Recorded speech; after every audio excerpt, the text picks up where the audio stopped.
ನನ್ನ ಹೆಸರು ಅಂಜಲಿ, 7ನೇ ತರಗತಿ, ಸರ್ಕಾರಿ ಹಿರಿಯ ಪ್ರಾಥಮಿಕ ಶಾಲೆ ದೇವಗೊಂಡನಹಳ್ಳಿ, ಹೂವಿನಹಡಗಲಿ ತಾಲೂಕು, ವಿಜಯನಗರ ಜಿಲ್ಲೆ.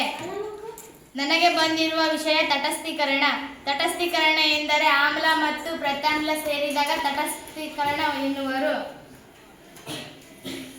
ಸೂಚಕವಾಗಿ ನಾನು ಫಿನಾಫ್ಥಲೀನ್ ತೆಗೆದುಕೊಂಡಿದ್ದೇನೆ. ಪ್ರತ್ಯಾಮ್ಲವಾಗಿ ಸೋಡಿಯಂ ಹೈಡ್ರಾಕ್ಸೈಡ್ ದ್ರಾವಣವನ್ನು ಹಾಕುತ್ತೇನೆ.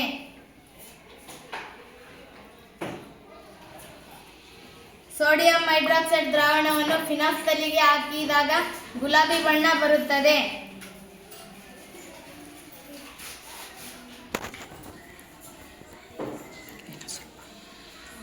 ಈಗ ಒಂದೊಂದೇ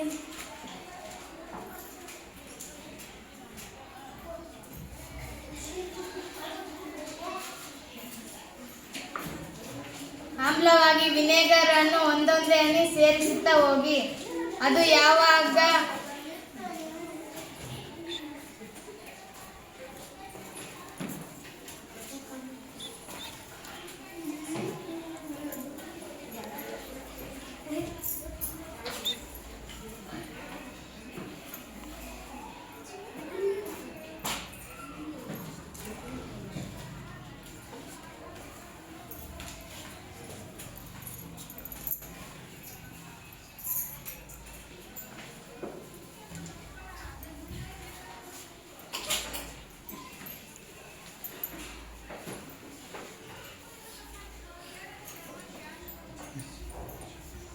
ಇದು ಯಾವಾಗ ತಿಳಿ ಗುಲಾಬಿ ಬಣ್ಣ ಬರುತ್ತದೆ ಆವಾಗ ತಟಸ್ಥವಾಗುತ್ತದೆ.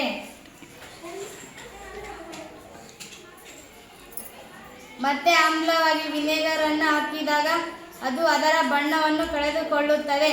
ಆಗ ಇದು ಆಮ್ಲೀಯತೆಯ ಗುಣವಾಗಿರುತ್ತದೆ. ಧನ್ಯವಾದಗಳು.